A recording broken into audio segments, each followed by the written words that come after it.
you? We have had some powerful memories tonight, powerful memories. They call us back and they move us forward.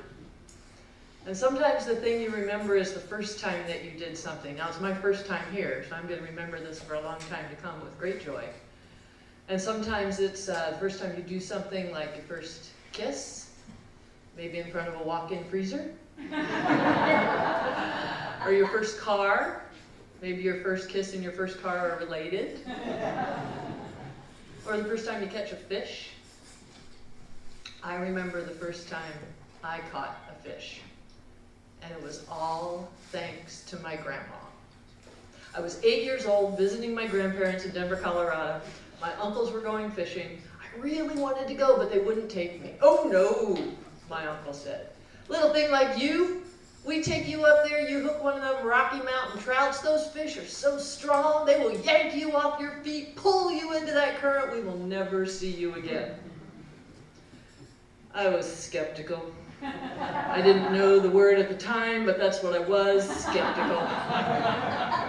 Because this was the same uncle the year before who had terrified me at our family campout with tales of the camp robber bird.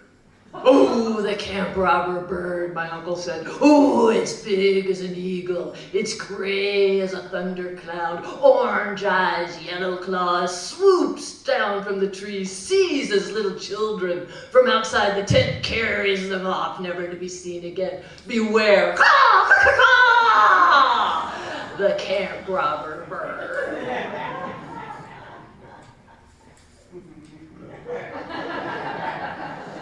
The next morning, it took 20 minutes for my mother to convince me to come out of our tent because I was so afraid of caw, caw, caw, the camp robber bird.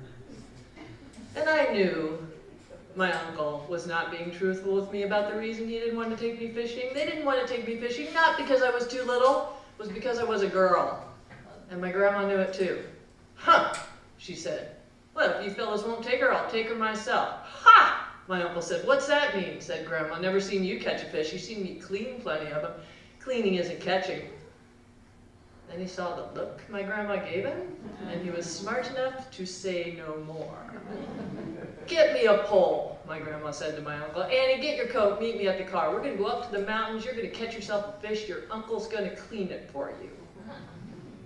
So next thing I know, I'm beside Grandma in her VW Bug, and we are driving up to the Rocky Mountains, speeding up to the Rocky Mountains, and I do mean speeding. My grandma learned to drive when she was 60 years old. It imprinted on her that the speed limit was whatever age you were at the time. At this time of the story, she was 78. We made it to the fishing hole in no time. Grandma, should I dig for some worms? No, no, she said. She unsnapped the black purse that always hung from her elbow. She pulled out a little can of Vienna sausages. Cocktail wieners? We'll use these for bait, my grandma said. I don't know anything that won't eat one of these. Once. She popped the top, she helped me get the wiener on the hook, then my line was in the water. I was fishing. Grandma, never one to waste a moment, opened her purse again, pulled out her tatting. My grandma tatted using those that lustrous thread, like macrame thread, and those sharp, they look like crochet needles, little tiny steel crochet needles. Grandma tatted as fast as she drove, so you could just see the doily appear as she sat there on the riverbank, tatting. I'm fishing, the line's in the water, Grandma's speed tatting beside me, the sky is a clear Colorado blue, life is good, and then I felt the hair rise on the back of my neck, like you do when you're getting watched. I looked over my shoulder. Grandma, there's a mountain goat. There was a little mountain goat right on the edge of the trail that led further up. It was just watching us intently. It has its ears poked in front of its little horns, watching. Grandma, like, whoa, Grandma, I think I got something. Okay, don't panic, Grandma said, but before she could get to her feet, whatever I had hooked yanked me off of mine, and I was flying toward the water, and then I felt a tug on my ankles just as I was about to go face first into the current. It was Grandma to the rescue. So Grandma's not going to let go of her granddaughter. I'm not letting go of the pole. The fish wants off the hook. We had a tug of Anne situation going on. why I'm as tall as I am today. I gained a couple inches in that epic struggle, and the grandma gives a big yank, and she and I fall back on the bank, and the fish flips up, the hook falls free from its mouth, and we watch it go tail over gill, a silvery circle against the blue Colorado sky, and we watch it as it goes over our heads and lodges, tail first, between the horns of the mountain goat. And we all had a moment. Me, Grandma, the goat, the fish, and then, "That's our fish," Grandma said. Goat turns around, takes off up the mountain, and Grandma and I are right behind it. And you're thinking, what chance does a 78-year-old woman and an 8-year-old girl have of outrunning a mountain goat? But you may have heard of these kind of mountain goats. Probably from somebody within this room. This is a special kind of goat. They've gone around and around those hills, you know, the kind that you shoot corn up to plant it. They've gone around and around those hills.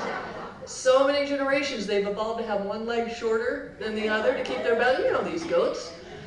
When Grandma scared the goat, it got confused, so it was going in the wrong direction, so it had its long leg against the mountain and its short leg on the outside, plus it had the fish between its horns. I mean, the poor thing, really, it was kind of hobbling along.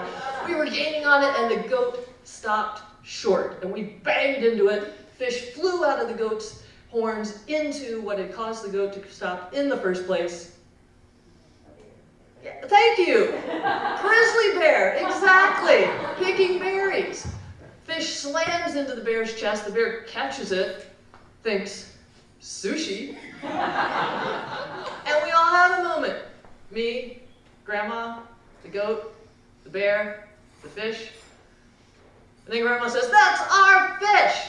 The bear turns around, takes off back on the trail, and Grandma and I are right behind it. But that bear is making tracks. It's got the fish up against, it's like a football up against it, and it's parting the bushes with its paw, and it's leaping over. It's like a linebacker just going down the field. "Grandma, we're gonna lose it, Grandma!" I can see that the trees are clearing out ahead. Grandma does not miss a beat. She just cocks her elbow, lobs her purse at that fleeing Bruin. Purse nails the bear on the back of the head. The bear sinks like a stone on the edge of the clearing. Fish flies out of the bear's paws. It goes up, up, up, up, up. A silvery circle, tail over gill against the blue Colorado sky.